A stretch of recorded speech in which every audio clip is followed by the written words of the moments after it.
Welcome to the Bicurian Podcast. My name is Eric. And I am Aisla. And this week we were looking at the calendar and we saw an interesting holiday coming up. So, in celebration of that holiday, and we'll see if anybody can guess what it is based on some of this, I'm going to start off with some quotes here. We just want to make people think about something maybe that they haven't thought about before. You should start. I'm going to start. You're going to start. So this is from an article, and of course we post these as usual in the show notes, so you can always look this entire thing up, but a little snippet from it. A mob of tens of thousands of angry men surrounded a New Orleans jail, shouting angry slurs and calling for blood. By the time they were done, 11 men would be dead, shot and mutilated in an act of brutal mob violence that took place in front of a cheering crowd. It was 1891, and the crowd was about to participate in the largest lynching in U.S. history. Now, when you found this article, I was completely shocked because that's a claim, the largest lynching, and lynching has a definite connotation. Mm-hmm.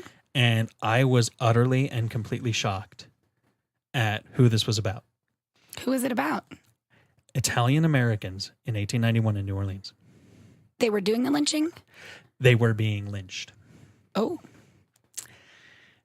Now, our listeners are probably used to a certain amount of banter and such from us, but we should make clear we are actually saying this to illustrate a point, which is that Italian Americans, if you can believe this, were not always lumped into the group of white, nor were they always particularly liked. We found another quote. You want to read this one? Yeah, I can read this one. Where's this from? The New York Times. Well, so the New York Times is quoted in a larger context. In a larger here quote from another article. From Okay. The Atlantic, an equally reputable The Atlantic researched group. So Italian Americans arriving in large numbers in the late 19th century took note of the reverence which their famous countrymen enjoyed. It was a far cry from the treatment they themselves received. Many Americans believed Italians to be racially inferior, their difference made visible by their swarthy or brown skins. They were often portrayed as primitive, violent, and unassimilable, and their Catholicism brought them in for further abuse. After the 1891 lynching of Italians in New Orleans, a New York Times editorial proclaimed Sicilians, quote, a pest without mitigation, end quote, adding for good measure that, quote, our own rattlesnakes are as good citizens as they, end quote. So we have talked, and I have always found myself to be very much on the side of diversity and the rights of minorities. And after reading these articles, I am for the first time in my life experiencing what it feels like to be on the other side of that people in my family were persecuted as minorities. Yeah. I've thought of myself as in every way an entitled white guy, for better or worse, Mm-hmm. And I'm recalling hearing things like growing up at a young age in the early 80s. Hearing my grandfather and family say, the reason we never liked black people was because they were the only people worse than us in how we were treated. Well, and one of the things that's interesting to me about sort of the complexity of all of this, so we sort of got into this topic when I brought up the... Well, we can now let's introduce what the actual topic here is, because. Well, I was saying, I brought up to you sort of the ways in which I had been surprised to learn the history of Columbus Day, and you were like, "Well, I didn't know that." And I said, "Well, most of us don't." I sought it out about 8 years ago when there was a lot more publication of Indigenous Peoples Day and the ways in which the Native populations were wanting to address that Columbus was being celebrated, and at the same time, the sort of quote unquote discovery, right? Because it had already been discovered by the people that lived here, but the discovery of this continent by Western people led to disease and extinction and oppression, and so their expression is sort of like we don't really want that to be what's being celebrated. It makes a lot of sense. And I, at the time, was researching Indigenous Peoples Day, and then also was like, well, where did Columbus Day come from? And I found that actually had been originally introduced as a way to celebrate Italian heritage. Which is the argument that I've heard, not so much from my family, and I should clarify my personal history. I am more than half Italian, and the majority of my Italian family are all New York Italians. You'll have to take my word for it because I don't have the accent, but the entirety of my family from New York talks like an episode of The Sopranos. I'm not even kidding. And that was always my experience. And I heard these things. And I just don't think I processed it. You know, I did grow up most of my life splitting my time between Colorado and New York, visiting that family and hearing these stories and knowing that, you know, I had a slightly racist uncle. And knowing that the Italians were never treated all that great. But, you know, you hear stories like the Irish in Boston were never treated all that great. For you, as you with your Irish heritage, whatever that means to you, it's probably different than what it meant to our families that maybe were in those areas in the north, you know, northeast. So I didn't always process it. And so I remember years ago when Columbus Day became more of a contentious topic and Italians running around saying, you can't take our holiday. It's our holiday. You know, we're not trying to celebrate, you know, I always remember the message. It was never, we're not trying to celebrate genocide. We just want to have an Italian day. It's our Italian holiday. And they were vilified for it in a lot of cases. Like my family felt a little bit persecuted, but my family was also never like, I think I got it off from school a few times. Maybe that's why I was excited about Columbus Day. I was never had a dog in that hunt. Right. No, that makes sense. And regardless of,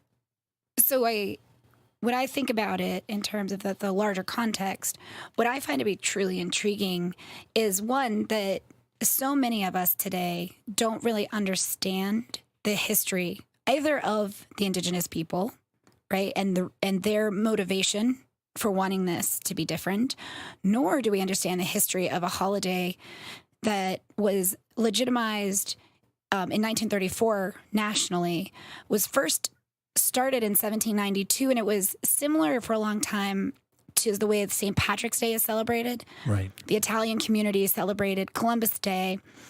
And then the Irish actually kind of got on board because of their shared Catholicism and the ways that, like, Catholicism was very much sort of something judged. something they had in common. Yeah, and discriminated against. Yeah.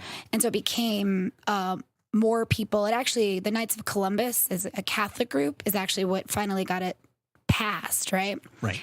And I want to tie this back because obviously, if you haven't guessed by now, our subject's going to be kind of talking about Columbus Day and in the Bikerian way, the dichotomy that it is. Yeah. You know, is it strictly a celebration of somebody who was responsible for mass genocide of indigenous people? Is it an American Italian heritage holiday? Or a Catholic holiday? Or a Catholic heritage holiday?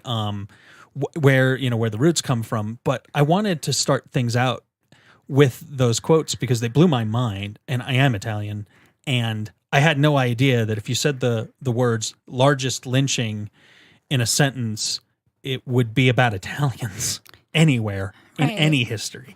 Yeah, we tend to forget that. There's a group that I worked with a while ago called Modus Theater, and they put on a production called Rocks, Karma, Arrows, which you can watch the video of. It was a play, multimedia play, and it's really brilliantly done. And one of the things that through this 2-hour arc, it focuses on Boulder County and the Sand Creek Massacre. However, it covers a lot of this very interesting process of immigration in America, which is that we have a group come in and they're hated and they're discriminated against.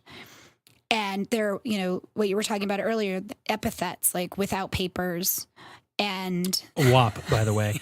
I can say that because I'm Italian. I and can't. I grew up and we had those epithets we would throw around, and I never really thought about it, but it is very similar to how other ethnic minorities might take back a word that was negative, but my brother and I called each other wops all the time. I don't even know if it was good or bad. It just was. Right. It's part of, and so this is this process where immigrants go through this and they're other, and then they're assimilated and they become white. Like Italians are white now, Irish people are white now. And that is, it is a consistent occurrence for most ethnicities. Like Hispanics have some challenges around it because of some court cases that actually codified their ethnicity in a way that no other group has had it codified. Right, which is why most applications have a specifically, are you Hispanic? Yes, it's box, a very regardless interesting, of whether or not you're filling out other ethnicity. and it's the result of this federal court case. So it's really interesting. And of course, Black people and the history of racism, or the history of slavery, excuse me, puts them also into a different situation. They haven't had the same, and I don't know, there's a way in which it's certainly an opportunity, and yet it's also, there's a big price to it. Like you have to, in order to be assimilated as white, you have to walk away from a certain aspect of your heritage. And so that's a question too for me. And then of course, Indigenous people rarely are also offered this dubious opportunity to become white. And so these different populations are sort of challenging this other conversation that exists around immigration, which is that process of being discriminated against until you become part of the problem, maybe. I don't know how we want to say that. Yeah, and I mean, you know, in all of our research, I don't really see anything that we were able to pull up, and maybe we can do this in the future. I don't really know when Italians apparently were no longer the bad guys. So far as I can tell, there was enough guilt about culture in general. So you looked it up. It was the early 1900s. Ironically, based on our location in Colorado. 1905. 1905. It was the first time that there was a legislated acknowledgement of Columbus Day was in 1905. It was put forth by Angelo. You're going to say this, Noce?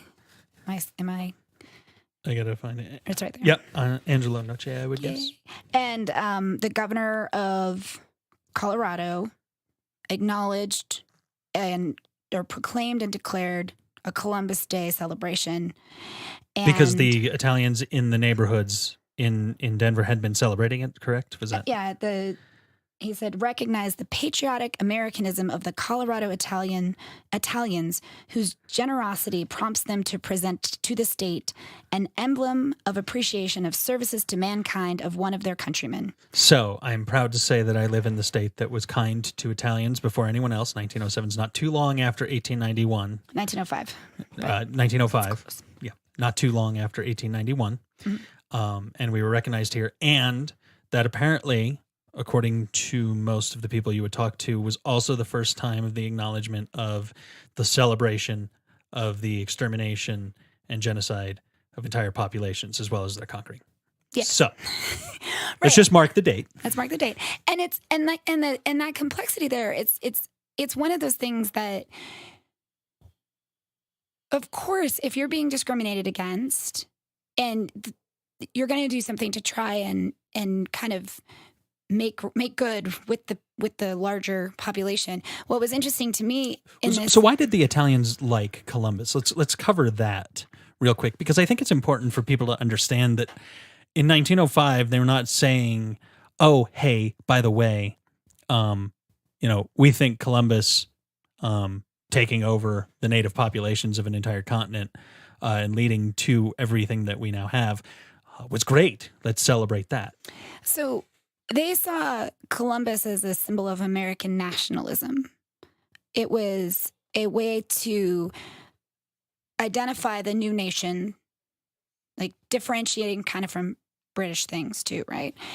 And then also, and it wasn't just in the United States. However, we're going to talk specifically about the United States.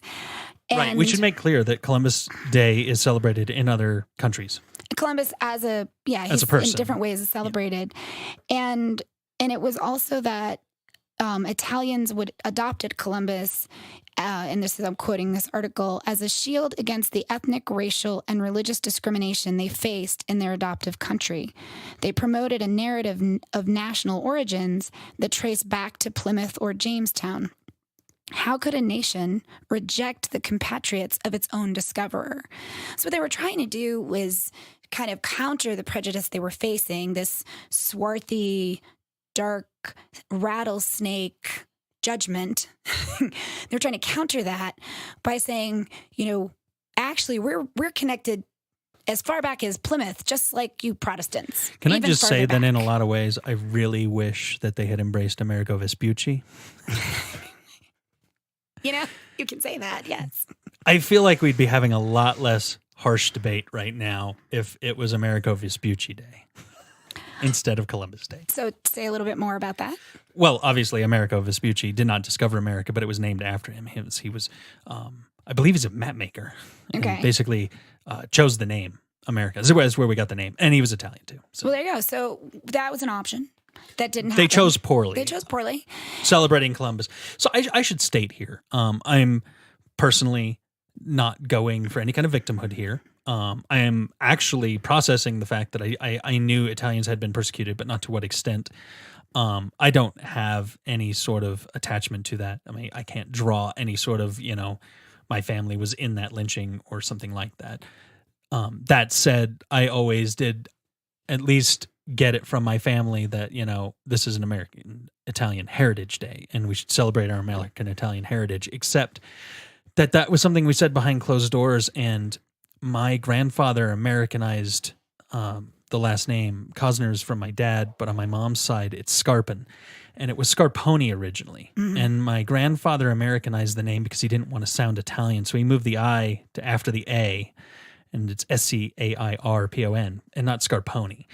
There's plenty of Scarponis in this country that I'm related to, but that's not the name that was my mother's maiden name. And that's what we're talking about with the immigration process. One of the parts of it is the whitewashing of the name. Let me just state that in clearer terms. My family didn't want to sound like they were Italian. Right. Like that's part of the immigration process of making your family white, is that denying your culture and your heritage, even to the point of changing your name. So once again, it's this really dubious opportunity that immigrants have to be assimilated in that way, because it requires a certain type of cultural disconnection. And so the other thing that I found interesting was, like, I remember there was this big push to talk about Leif Erikson, and I remember as the true discoverer of America. True discoverer of America, and there's reason to sort of support that. Part of the motivation for talking about Leif Erikson was to find a more acceptably white discoverer of the continent. Once again, we're not talking about the indigenous people who were here and had already discovered it because they were living here. Right. But just like that sort of, and the ways in which the Leif Erikson story or narrative kind of takes away from that immigrant acknowledgement, the acceptance of Catholicism, the acceptance of Italians. And so just once again, like the beginnings of the celebration, 1792, Italian Americans are celebrating it, Columbus Day, the way that Irish Americans celebrate St. Patrick's Day. And then 1905 is the first time that it becomes a legal holiday. Colorado governor declares that. 1934, it becomes a federal holiday.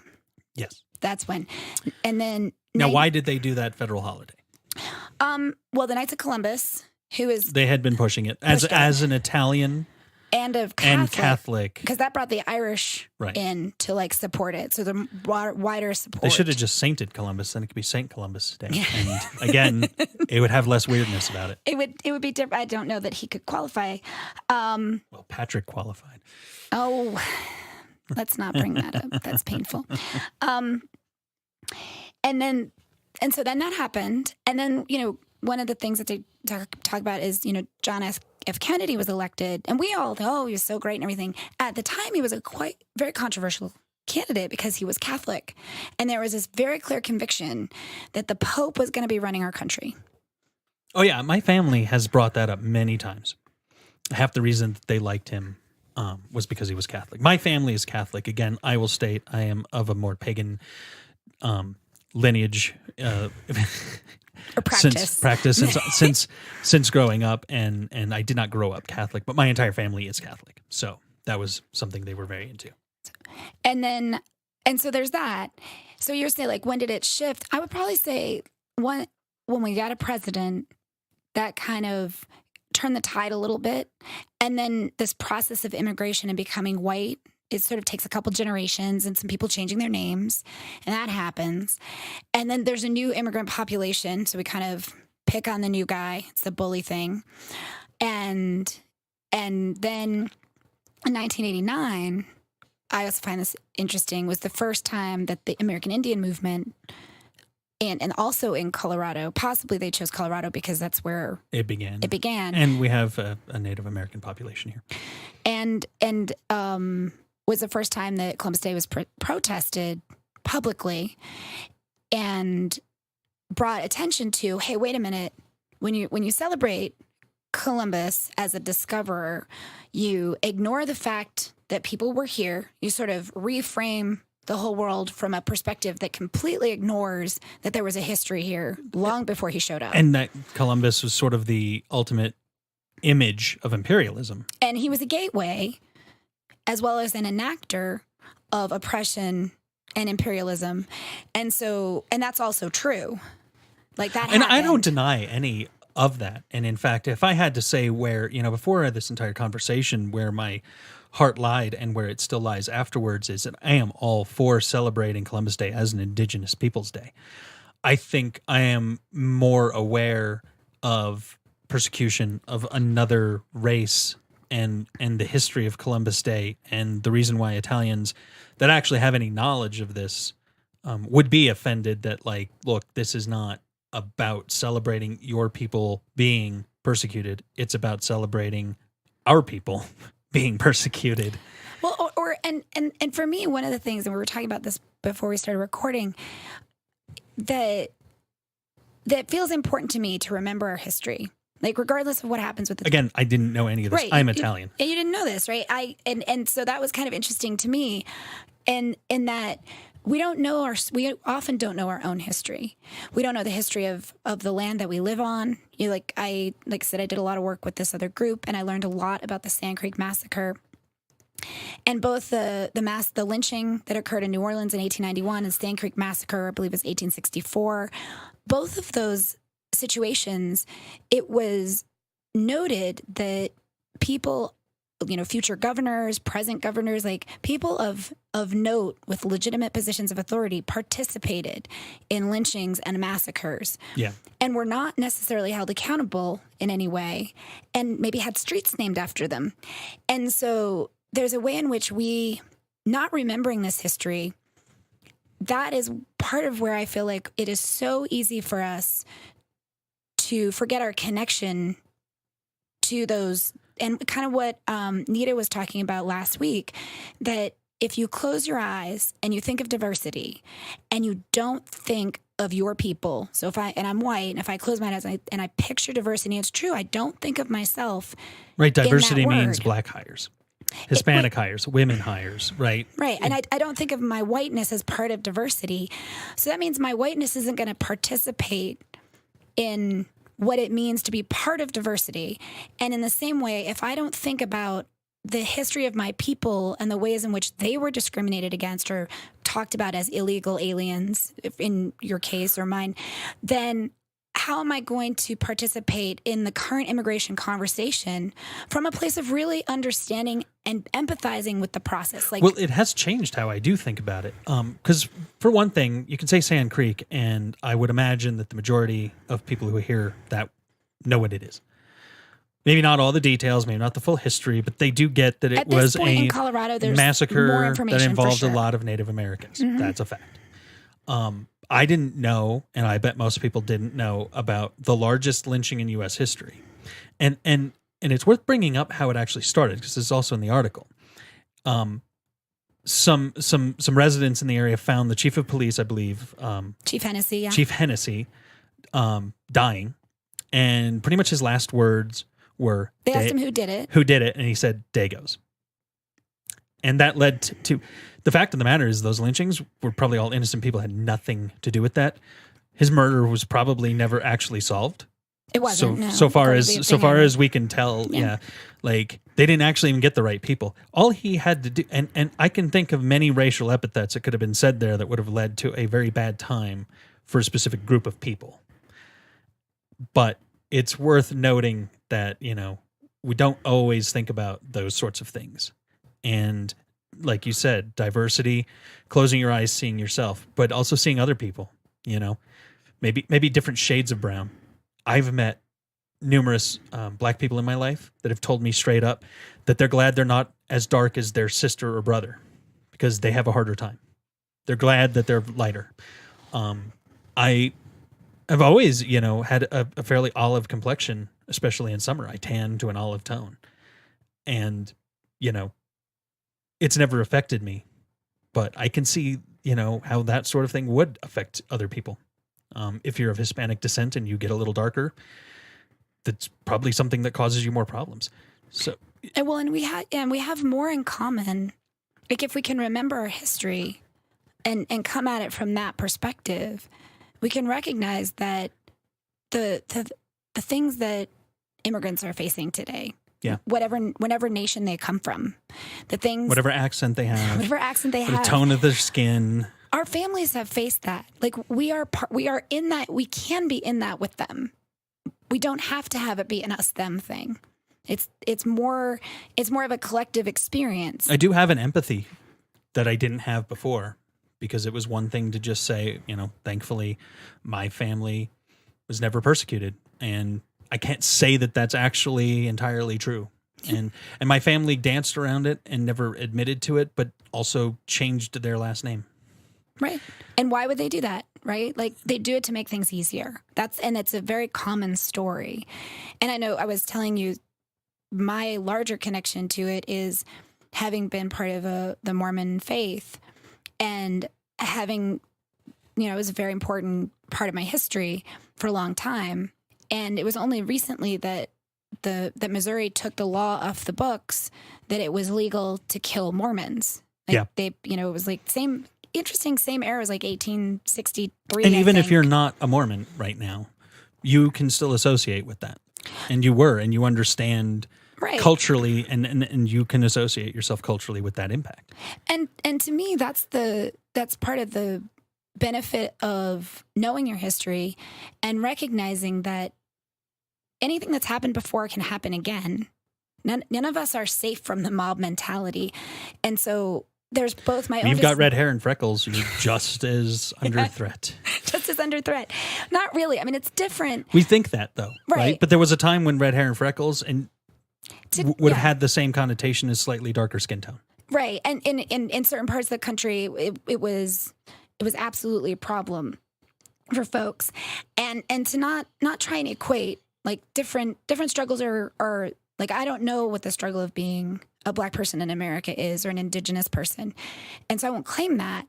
But I will say I can have an empathy to what it is to be part of a community that was hunted. And I can say, I understand that there's no good in that. So I don't want to perpetuate that. And if part of what our Native and Indigenous populations are saying is we see this holiday as a symbol of that which oppresses us, then I can say, all right, let me stand there with you. Like that feels like a great place to stand. And I can also say, let's talk about how we also celebrate the history of Italians. It doesn't have to be that day. It doesn't have to be Columbus. And let's also include that in some aspect of the conversation. Well, as we wrap up, I think that's exactly kind of how I want to wrap it up.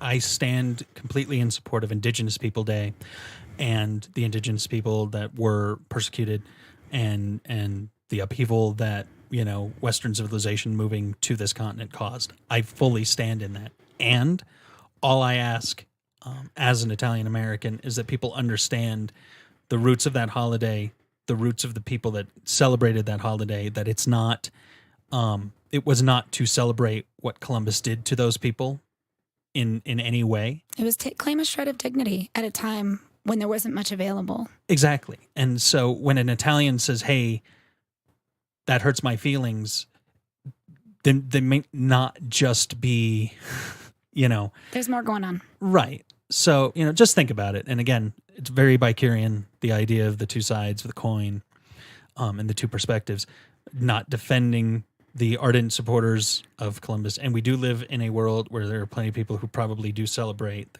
conquering of another culture and the persecution of other, religions and races and creeds and all of that. It's not about that, but maybe a little bit of coming together and understanding that some of these holidays, and some of these things that we protest may have a root in something positive for somebody else. Agreed.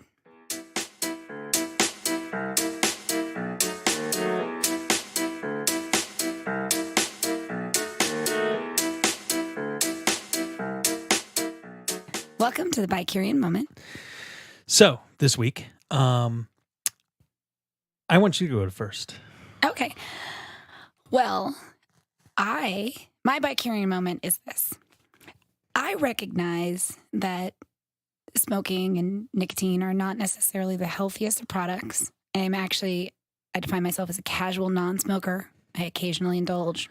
However, for the most part, not a smoker in the traditional sense of the word. Yeah, most smokers would not call you a smoker unless Most smokers would not pounded call me down a half a pack a day or more. Well, but the thing is, like, this is the interesting part, right? Like, if you smoke ever, most people say you are a smoker, unless you're with smokers who are like, oh yeah, I know you don't qualify. So casual non-smoker, that's my personal description of choice. And the FDA, September 12th, the head of the FDA decided to send he calls it an historic action. I love historic actions. Yeah. To the e-cigarette juice producers. And for those not in the know, Okay. as I smoke an e-cigarette, basically what you have is a battery, and then you have what's called an atomizer, which is like usually a tank that you put the juice in. The juice has nicotine and flavoring, and propylene glycol, which is fog juice. So if you've ever seen a fog machine on a stage or whatever, it's the same thing. It's perfectly breathable, in fact. It's usually all made with a medical grade propylene glycol, which is the same thing they put in inhalers for asthma patients to carry the steroids. So we should be clear here that that's the science behind it all. Now, as far as long-term effects, nobody's been doing it long enough to actually know what some of those are. But in general, it's considered safer, and the flavors are delicious. So, and they actually smell really good Continue. from my experience. Thank you. That's a nice little summary there. So there's this concern that it's too appealing to teens. And so he sent Juul and 4 other manufacturers, according to them, controls 97% of the market, a demand to provide plans to mitigate youth sales within 60 days or face potential criminal or civil action, because that's a thing. And it's specifically on the flavored e-cigarettes. And they're also talking about just a policy that would lead to the complete and immediate removal of these flavors from the market. And it's like banning soda in New York and yeah, all of that. They figure if you just make it not available, that'll solve the problem. And there's a lot of questions that it's just, for me, the Bikerian moment in that is, it's not healthy, and kids should not do it. I mean, there is a limitation on the age. Yeah, it's 21 and up right to purchase, and there's definite impacts on your body. Okay, and it seems really extreme to say all of this has to go away 100%. And their argument is their fear of kids accessing it, which they have been, is more important than allowing adults to have access to it. Well, and what I find interesting about it is that it specifically references that people can buy this online. Now, I have bought e-cigarette juices online, and usually there's a little button, are you 18? Yes or no? And I click yes because I am. And other people can. And then they can do an order, put in a credit card and get this stuff. So it is not actually being limited in that way. At the local shops in town and here in Denver, there's more than a few. I've actually switched because there's enough local shops that I actually shop locally now instead of ordering my juices online. More of an instant gratification and a little bit of a knowledge of where it's coming from. But realistically, I'm sure that they are actually participating in, checking IDs if somebody looks too young to buy it. So they are honoring that nicotine cannot be sold to somebody under the age of 18. Well, I was carded the other day at Costco trying to buy NyQuil. And Well, so that's because of the meth stuff. And all we I'm know that saying- your predisposition to making meth out of ephedrine. So yes, or possibly Or I not. appreciate that I could have some cold medicine as we enter the season. And I get it. Like we have regulation for a reason. Sometimes I don't agree with it. However, I dislike this all or nothing approach.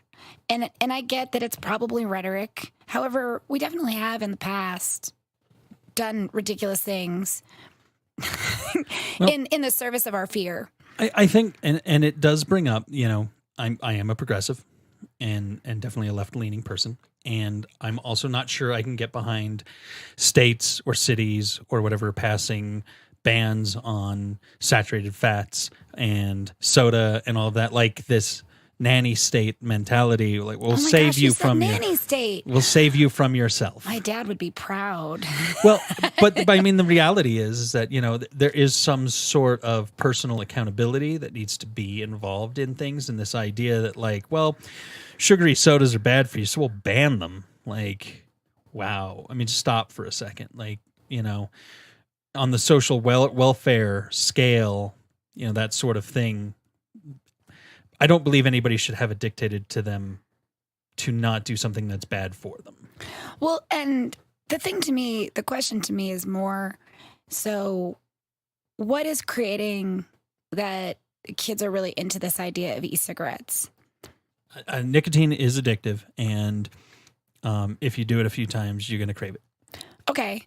And why? And I don't think it's because it was cherry flavored, but But there's this what's the argument thing? that must be what it is. They did it with cigarettes. Obama banned flavored cigarettes, when he was in office. You couldn't get cherry flavored cigarettes anymore. Camel had just released all these like fruit flavored cigarettes and stuff.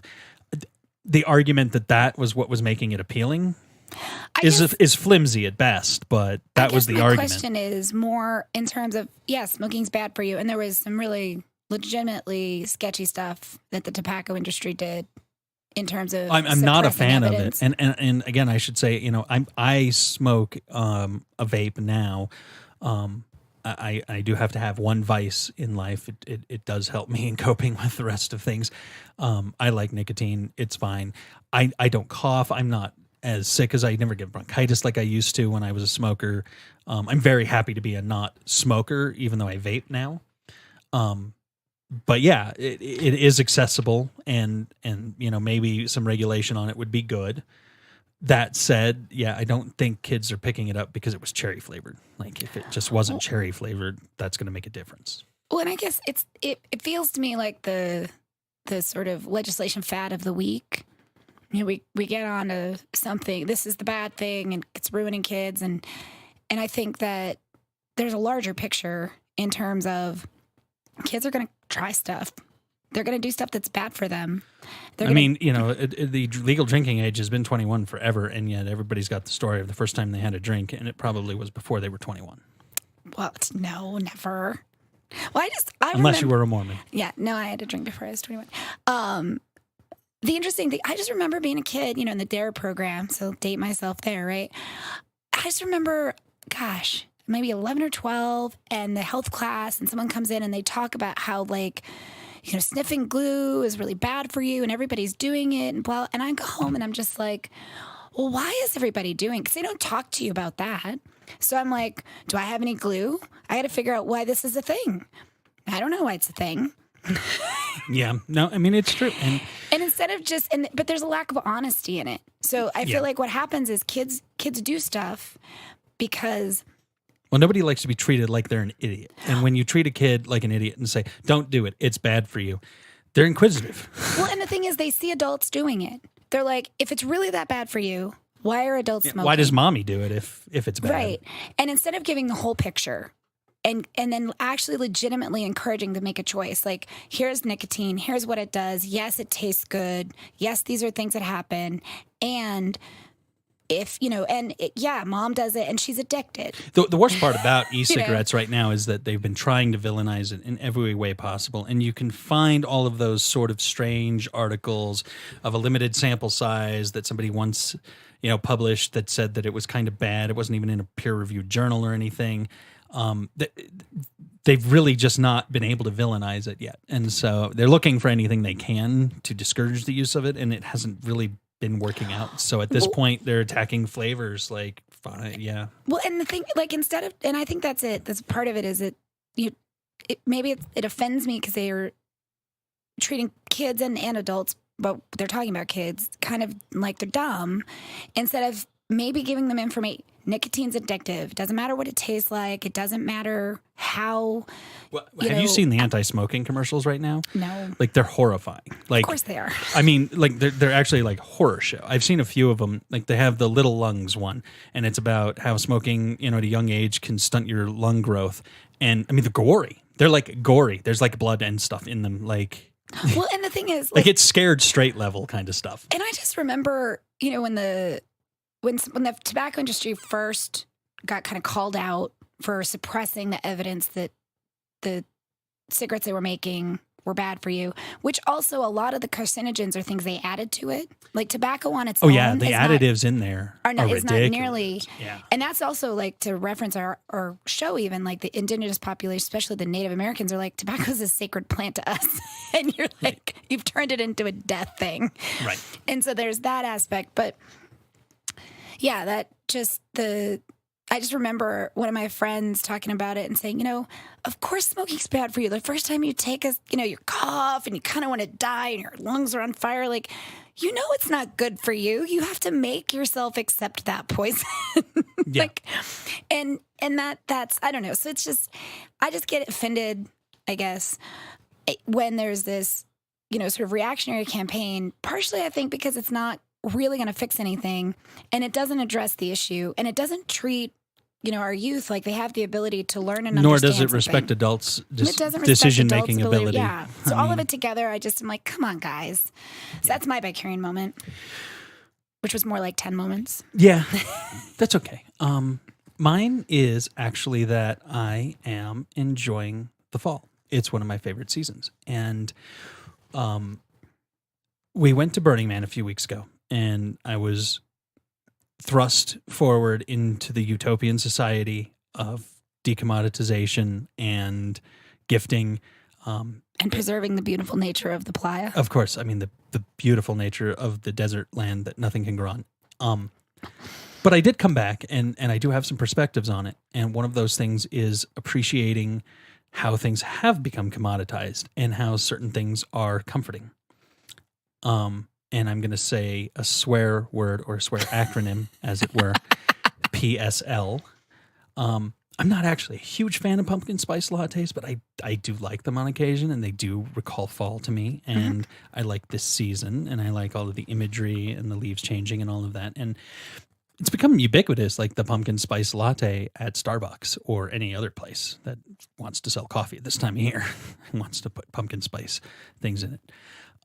There is no pumpkin in it. No. Just going to put that out there. Well, it's funny because, this pumpkin spices are things like cinnamon and cardamom and all of that. But realistically, there's no pumpkin in your coffee. Now I want pumpkin pie, I'll be honest. Yeah, exactly. You see, and we recall those things and we enjoy them for the season. And then we actually enjoy their lack of being around on January 15th once we've used up the last of the pumpkin spice creamer that you bought before Christmas and stuff, so that we can savor it and enjoy it the next year and all of that. And I don't know, I have an appreciation for it. And maybe it's just, the world we live in, I'm seeking small comforts, and it is one. And so, I encourage everybody to go out, look at the leaves, watch the season change, enjoy a pumpkin spice latte if that's your jam, or your coffee. But yeah, just more to the point of appreciating how things kind of flow through the year. And sometimes it's comforting to have those things come back. Yeah, I'd be sad if PSLs went away, even though I don't drink too many of them and I'm not like a huge fan of them. But I like when it's that season. Thanks for sharing. And thanks for listening.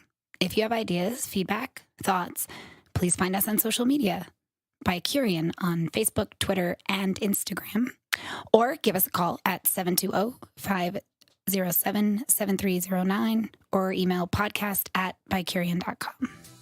Thanks for listening.